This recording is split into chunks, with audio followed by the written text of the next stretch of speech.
গামছা গায়ে দিয়ে নামাজ পড়া যাবে কিনা? ২ স্ত্রী নিয়ে এক ঘরে একই বিছানায় ঘুমানো যাবে কিনা? স্বামী-স্ত্রী পরস্পরের অবাঞ্ছিত লোম পরিষ্কার করে দিতে পারবে কিনা?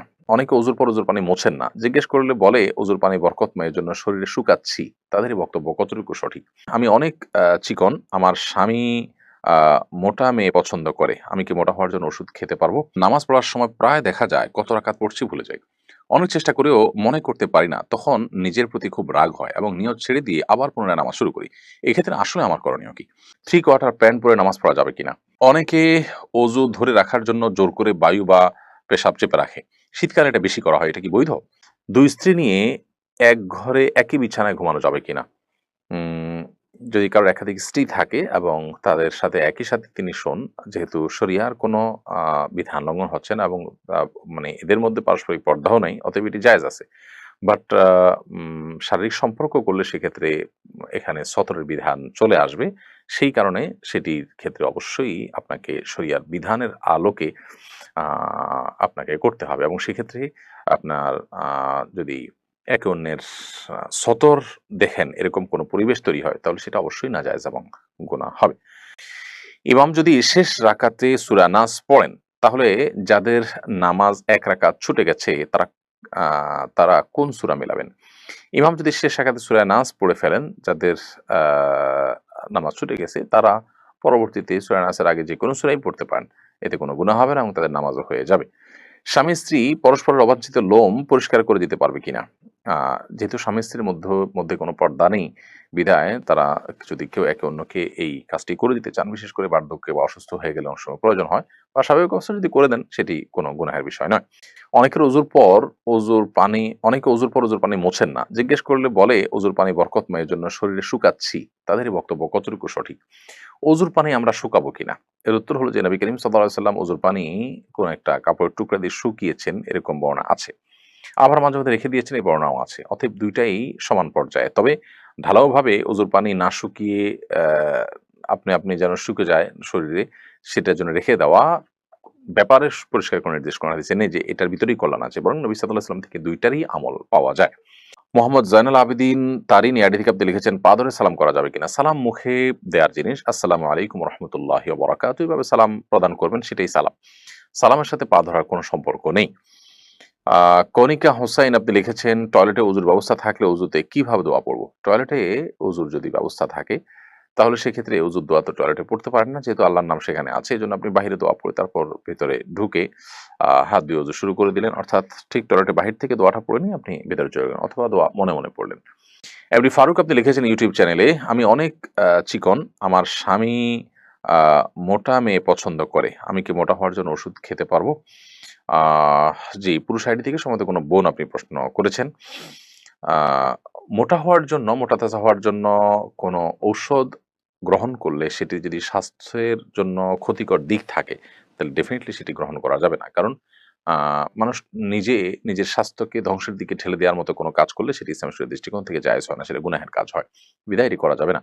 আবার সেই সাথেও আমাদের মাথায় রাখতে হবে যে আ মোটা হওয়া এটা তো আসলে কোনো ভালো জিনিস না। তুলনামূলকভাবে একটু আ আপনার আ আ খুব বেশি চিকন হলে সেটা যাতে না হয় সেটা যদি চান কেউ তাহলে সেক্ষেত্রে খাবার-দাবার খাদ্যাভ্যাস এগুলো একটু পরিবর্তন করলেই হয়তো পরিবর্তন হতে পারে। সেই পন্থাটা আপনি অ অবলম্বন করতে পারেন। আর যদি কোনো ওষুধে সাইড ইফেক্ট না থাকে, সাধারণত এই সমস্ত ওষুধে সাইড ইফেক্ট থাকেই থাকে। যদি এরকম কিছু থাকে সাইড ইফেক্ট নাই, নিশ্চিত হতে পারেন আপনি তাহলে সেটা গ্রহণ করলে কোনো অসুবিধা নেই। আবু সুফিয়ান মিয়া আপনি লিখেছেন, 3 কোয়ার্টার প্যান্ট পরে নামাজ পড়া যাবে কিনা? 3 কোয়ার্টার প্যান্ট আ যদি পরেন যেটার ফলে আপনার হাঁটু ঢেকে যায়, সেটাতে আপনি নামাজ পড়লে নামাজ হয়ে যাবে। তবে লক্ষ্য রাখতে হবে রুকু, সেজদা বা উঠা বসার সময় যেন এই প্যান্ট সরে গিয়ে হাঁটু প্রদর্শিত না হয়। যদি সেরকম হয় যে হাঁটু প্রদর্শিত হয় না বরং হাঁটু ঢেকে থাকে, 3 কোয়ার্টার প্যান্ট পরে তাহলে নামাজ পড়লে নামাজ হয়ে যাবে। তবে মনে রাখা উচিত আল্লাহ সুবহানাহু ওয়া তাআলা বলেছেন, ইয়া বানি আদম খুযু যিনাতাকুম ইনদা কুল্লি মাসজিদ। হে আদম সন্তান তোমরা প্রত্যেক নামাজের সময় সুন্দর পোশাক বা শোভা এটা গ্রহণ করো। তার মানে এমন পোশাক পরা উচিত নয় যে পোশাকটা আসলে আমরা সচরাচর গুরুত্বপূর্ণ কোনো অনুষ্ঠানে কোনো ব্যক্তির সঙ্গে সাক্ষাৎ করতে যাওয়ার সময় পড়ি না। নামাজ হয়ে যাবে সেটা একটা বিষয় কিন্তু নামাজের কোয়ালিটিকে নষ্ট করতে পারে এ ধরনের পোশাক। কারণ এটি আল্লাহর দরবারে আল্লাহর সামনে আমি দাঁড়াচ্ছি তার সঙ্গে কিন্তু যায় না। আব্বাসউদ্দিন লিখেছেন, অনেকে অজু ধরে রাখার জন্য জোর করে বায়ু বা পেশাব চেপে রাখে। শীতকালে এটা বেশি করা হয়। এটা কি বৈধ? এটা গর্হিত কাজ। এটা করা উচিত না। আমরা অনেকেই শীতের সময় আ ঠান্ডা পানি দিয়ে অজু করতে হবে সেই ভয় থেকে আমরা অজু ধরে রাখার চেষ্টা করি। চাপাচাপি করি, অজু ধরে রাখার চেষ্টা করি। বায়ু আসছে সেটাকে আমরা আটকে রাখি, পেশাব আসছে না সেটাকে না করে আটকে রাখার চেষ্টা করি। এটা অবশ্যই ভুল কাজ। এবং যে এবাদতের যে আপনার আ কোয়ালিটি সেটাকে নষ্ট করে দেয় এভাবে যদি আমরা ইবাদত করি। কারণ আপনি পেশাবের বেগ, বায়ুর বেগ নিয়ে উম আ টয়লেটের বেগ নিয়ে যদি আপনি নামাজ পড়েন তাহলে সেক্ষেত্রে সন্দেহাতীতভাবে সেই নামাজের ভিতরে পরিপূর্ণ মনোযোগ, পরিতৃপ্তি থাকবে না, খুশুখুজু থাকবে না। খুশুখুজু না থাকলে সে নামাজটা অনেকটা প্রাণহীন নামাজের মতো হয়ে যায়। এজন্য এটা করা উচিত নয়।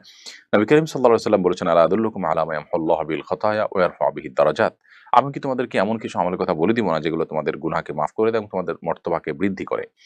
তখন নবী সাল্লাল্লাহু আলাইহি সাল্লাম আ বলেছেন, সাহাবায়ে কেরাম বলেছেন যে, "হ্যাঁ, অবশ্যই বলে দিন।" নবী সাল্লাল্লাহু আলাইহি ওয়াসাল্লাম তখন বলেছেন কয়েকটা আমল, তার ভিতরে একটা হলো ইসবাহুল উযুই আলাল মাকারিহ, অর্থাৎ কষ্ট এবং আপনার আ নানান রকমের বাধা বিপত্তি আ এগুলো উপেক্ষা করেও যারা ওযু করে উত্তম রূপে, তাদেরকে আল্লাহ তাআলা এই মর্যাদা বৃদ্ধি করেন। অতএব শীতের সময় এই কষ্ট উপেক্ষা করে ওযু করার চেষ্টা আমাদেরকে চালাতে হবে ইনশাআল্লাহ তাআলা। অনেকে আসরের ওযু দিয়ে এশা পর্যন্ত ধরে রাখার জন্য কসরত করেন, চাপাচাপি করেন। এটা করা উচিত না। আ হ্যাঁ, সামান্য বেগ আছে এটার কারণে আপনার কোনো মনোযোগই নষ্ট হবে না বা এটার জন্য কোনো কষ্ট হবে না, সেটা ভিন্ন বিষয়। কিন্তু আ একটুও যদি বেগ থাকে সেটাতেও ওযু করে ফেলতে পারলে উত্তম হয়। কারণ আপনি ফ্রেশ মুড এ নামাজটা পড়তে পারবেন। আব্দুর রহমান লিখেছেন, গামছা গায়ে দিয়ে নামাজ পড়া যাবে কিনা? নামাজ তো হয়ে যাবে কিন্তু আ অবশ্যই ত্রুটিপূর্ণ হবে। নামাজের কোয়ালিটি নষ্ট হবে। কারণ আপনি আ গামছা গায়ে দিয়ে নিশ্চয়ই গুরুত্বপূর্ণ কোনো ব্যক্তির সঙ্গে সাক্ষাৎ করতে যাবেন না। বিধায় আ এটা আপনার নামাজের যে মর্যাদা সেটাকে নষ্ট করে। এমনি রুবেল, আপনি আমাদের YouTube চ্যানেলে প্রশ্ন করেছেন, নামাজ পড়ার সময় প্রায় দেখা যায় কত রাকাত পড়ছি ভুলে যাই। অনেক চেষ্টা করেও মনে করতে পারি না। তখন নিজের প্রতি খুব রাগ হয় এবং নিয়ত ছেড়ে দিয়ে আবার পুনরায় নামাজ শুরু করি। এক্ষেত্রে আসলে আমার করণীয় কি? নামাজ পড়ার সময় কত রাকাত পড়েছি এটা নিয়ে ভুলে যাওয়া, এটা আমাদের সমাজে এখন একটা ব্যাপক আ আপনার মানুষের মধ্যে এই সমস্যা দেখা যায়। এবং এই সমস্যার মূল কারণ হলো যে আমাদের মনোসংযোগ এখন আর আমরা কোথাও খুব বেশি সময় ধরে রাখতে পারি না। এটা বড় ধরনের একটা অবনতি আমাদের বলতে পারি। তো এর কারণে কোনো কাজে সফলতা পাওয়া অনেক কঠিন হয়। কারণ মনোসংযোগ ছাড়া কোনো কিছুতেই মানুষ অগ্রসর হতে পারে না। তো এই পর্যায়ে আপনি যদি নামাজের মধ্যে মনোযোগ ধরে রাখতে চান, তাহলে সেক্ষেত্রে নামাজে মনোযোগ ধরে রাখার উপায়গুলো আপনাকে অবলম্বন করতে হবে। আ মোবাইল ইত্যাদির ব্যস্ততা নামাজের অনেক আগে থেকে বন্ধ করে ফেলতে হবে। নামাজে পূর্ণ মনোযোগী হওয়ার চেষ্টা করতে হবে। প্রতিটা রুকুন খুব দীর্ঘ সময় নিয়ে করার চেষ্টা করতে হবে। কি পড়ছি, কি বলছি নামাজে সেগুলো বুঝে পড়ার চেষ্টা করতে হবে। এগুলা লক্ষ্য রাখতে হবে ইনশাআল্লাহ। এখন কত রাকাত পড়েছেন এটা নিয়ে যদি আপনি দ্বিধায় পড়ে যান, তাহলে সেক্ষেত্রে আ আপনি দেখবেন আপনার মনের প্রাবল্য কোন দিকে হয়। আ যদি আপনার মন কোনো একটাকে সায় দেয় যে আমার মনে হচ্ছে আ এইটা হওয়ার সম্ভাবনা অনেক বেশি। অর্থাৎ আ উম ধরা যাক ৩ এবং ৪ নিয়ে সন্দেহ হচ্ছে। তো ৪ হওয়ার সম্ভাবনাই বেশি। তাহলে আপনি ৪ কেই ধরে নিবেন এবং শেষে সিজদায় সাহু দিয়ে নিবেন। আর যদি আপনার মনে হয় ৩ হওয়ার সম্ভাবনা বেশি তাহলে ৩ কে আপনি ধরে নিবেন, ধরে সিজদায় সাহু দিয়ে নিবেন। আর যদি ৩ এবং আ ৪ নিয়ে সন্দেহ হয় এবং আপনি ঠিক মাঝামাঝি পর্যায়ে দাঁড়িয়ে থাকেন, আ ৩ বা ৪ কোন দিকে আপনার মনের ঝোঁক বেশি না হয়, আপনি একেবারে ঠিক মাঝখানে দাঁড়িয়ে থাকেন, কোন দিকেই মন ঝুঁকছে না, তাহলে সেক্ষেত্রে আপনি কমটা ধরে নিবেন। ৩ ধরে নিয়ে আপনি নামাজ শেষ করে শেষে সিজদা সাহু দিয়ে নিবেন।